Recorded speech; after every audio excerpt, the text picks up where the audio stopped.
Assalamualaikum warahmatullahi wabarakatuh.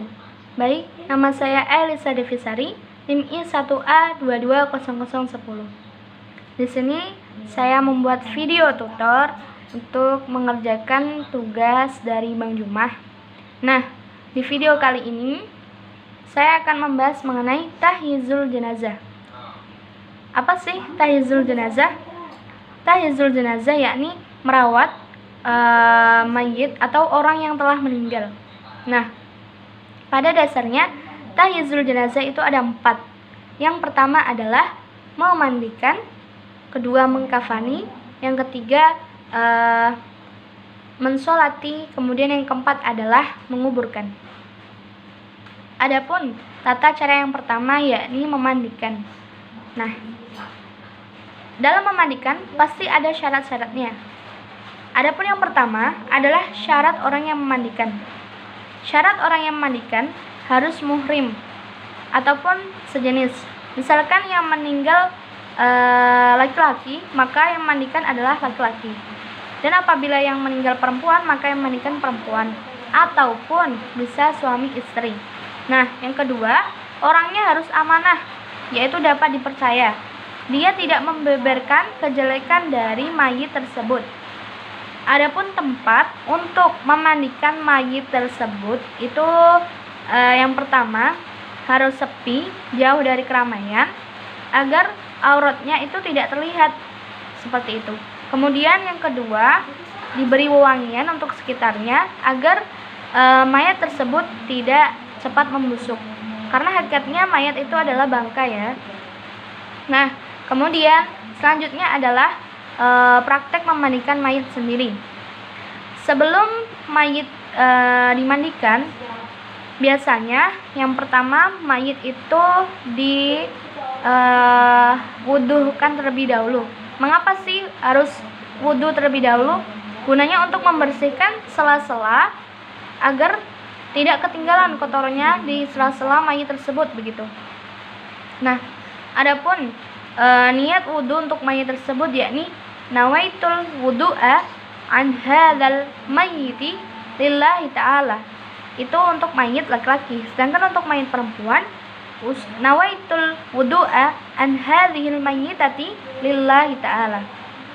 Nah, setelah mayit tersebut diwudukan, mayit tersebut barulah dimandikan.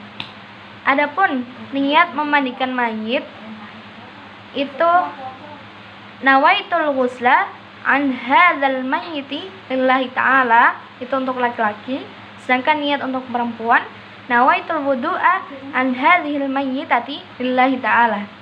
Nah, biasanya sebelum memandikan mayit itu setelah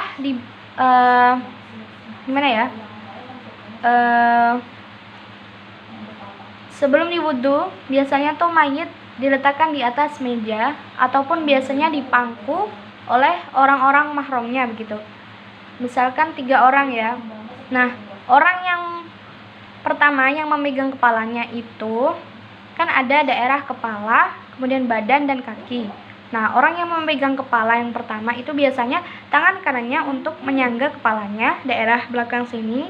Kemudian tangan kirinya untuk menekan daerah perut. Agar apa? Agar kotoran dari mayat tersebut keluar, seperti itu. Nah, baru setelah kotoran keluar itu, barulah diwudukan dan dimandikan. Adapun doa tersebut ya telah dijelaskan di awal tadi. Nah, dalam memandikan mayit itu harus diguyur ya, dari ujung rambut sampai ujung kaki itu harus disiram. Nah, siramnya itu memakai air yang sudah dicampur dengan daun bidara ataupun air sabun. Nah, kemudian selanjutnya air biasa, dan yang terakhir itu biasanya memakai kapur barus. Selanjutnya yakni mengkafani mayit. Setelah mayit dibersihkan dengan mandi tadi, dan jangan lupa ya, maksudnya setiap daerah lubangnya itu juga harus dibersihkan. Manusia itu memiliki 12 lubang, yakni dari mata, hidung, mulut, kemudian telinga, kemudian daerah puting, kemudian lubang perut ini, pusar, kemudian daerah kemaluan depan dan belakang. Nah, itu harus dibersihkan. Adapun tata cara mengkafani mayit. Nah, sebelum dilakukannya mengkafani mayit, ada keterangan mengenai untuk mayit laki-laki biasanya itu disiapkan 5 lembar kain kafan yang bersih warna putih ya. Kemudian terdiri dari 3 lembar. Nah, yang pertama 3 lembar, kan tadi ada 5 lembar. 3 kain lebar ya. Terus yang satunya baju kurung dan yang satunya dibuat sorban. Jadi 5 pas.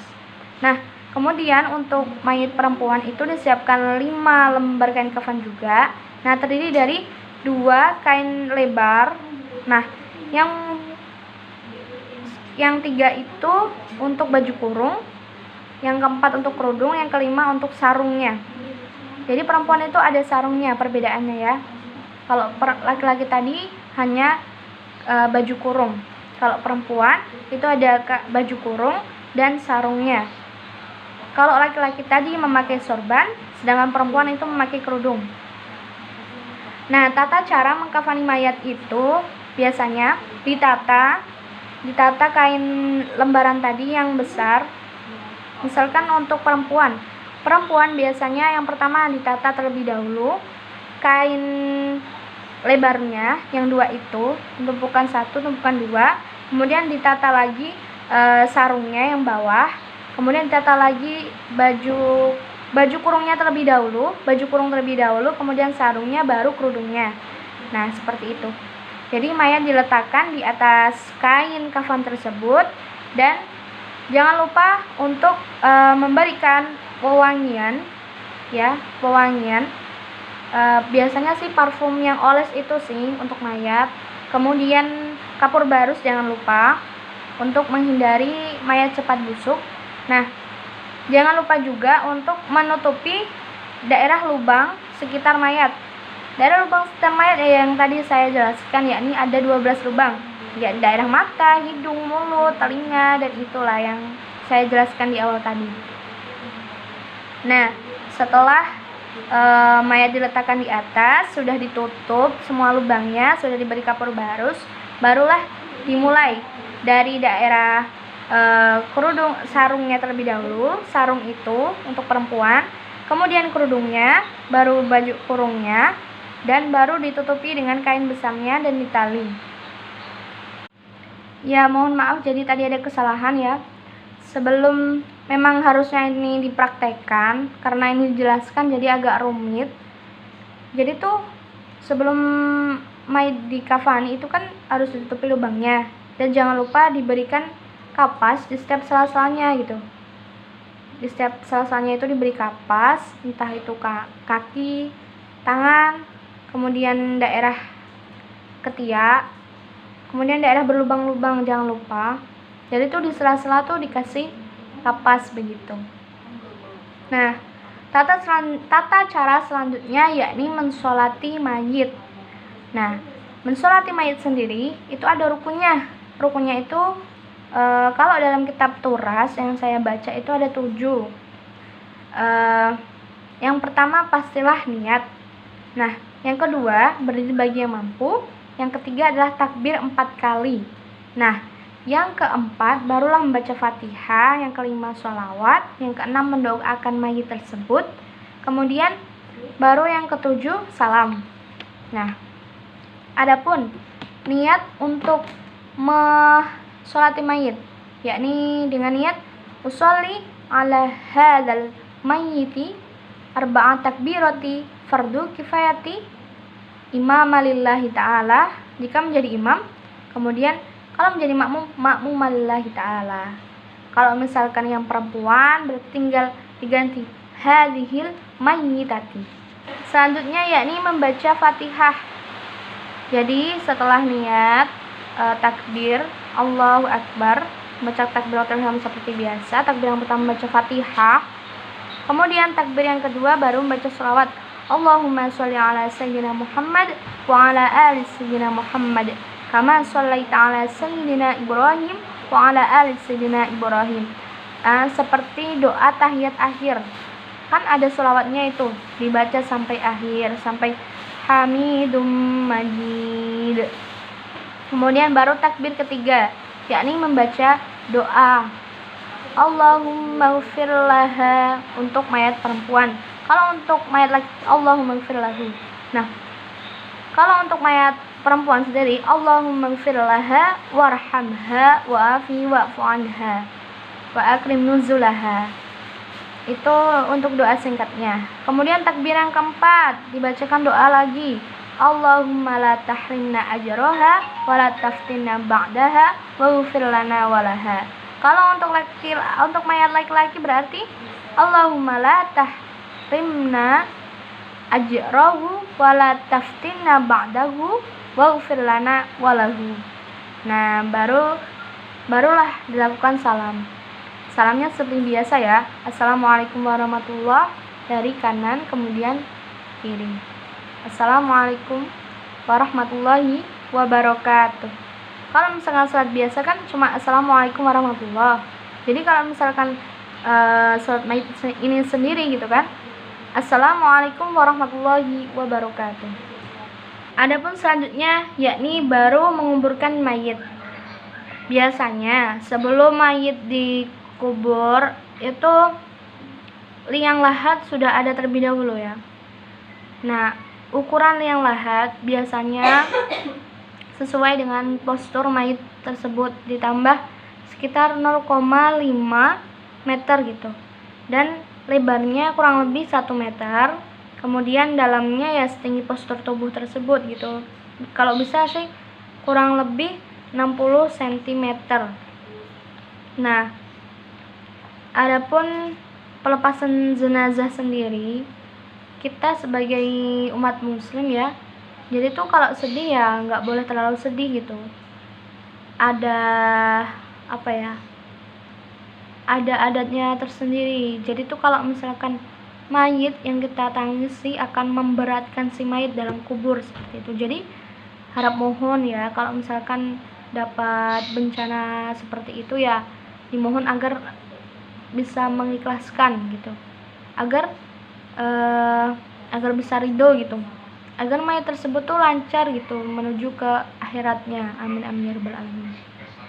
Nah, adapun proses pemakaman jenazah sendiri itu tuh liang lahat, liangnya itu tuh ada 2 ya.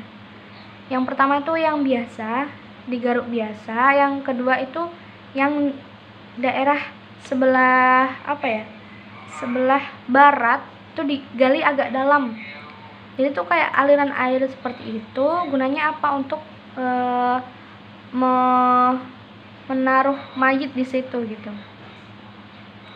Nah, selanjutnya yakni setelah jenazah sampai di tempat liang lahat tersebut gitu kan, jadi tuh kaki jenazah kalau di Indonesia sih dihadapkan daerah selatan kubur. Nah, setelah sudah sampai, jadi langsung diturunin secara perlahan dan diterima oleh orang yang akan menerima jasad tersebut untuk dikuburkan seperti itu. Kemudian ada doanya ketika seseorang menurunkan mayit tersebut ke dalam kubur. Itu ada doanya, yakni Allahumma ftah abwaabas sama ila ruhihi wa akrim manzilahu wa wasi'lahu fi qabrihi. Nah, dan bagi yang meletakkan di dasarnya, kan tadi diletakkan sama orang yang dari atas terus diterima. Habis itu orang yang nerima itu kan meletakkan lagi ke liang lahatnya dah. Jadi itu ada doanya lagi, yakni Bismillahi wa ala millati Rasulillahi sallallahu alaihi wasallam. Nah, setelah sudah ditaruh mayat tersebut dalam liang tersebut, barulah diazani, kemudian dikomati terlebih lagi gitu kan. Diberi azan, diberikan komat. Jadi tuh ya memang gitu ya kan, kita lahir aja diazanin, dikomatin, apalagi meninggalnya gitu kan. Ya hebatnya orang muslim tuh ya seperti itu gitu. Jadi tuh walaupun udah meninggal pun tetap dihormati gitu. Nah, mungkin demikianlah yang dapat saya sampaikan. Kurang dan lebihnya saya mohon maaf karena saya sendiri juga dalam masa pembelajaran. Akhirul kalam, wallahul muwaffiq ila aqwamit thoriq. Assalamualaikum warahmatullahi wabarakatuh.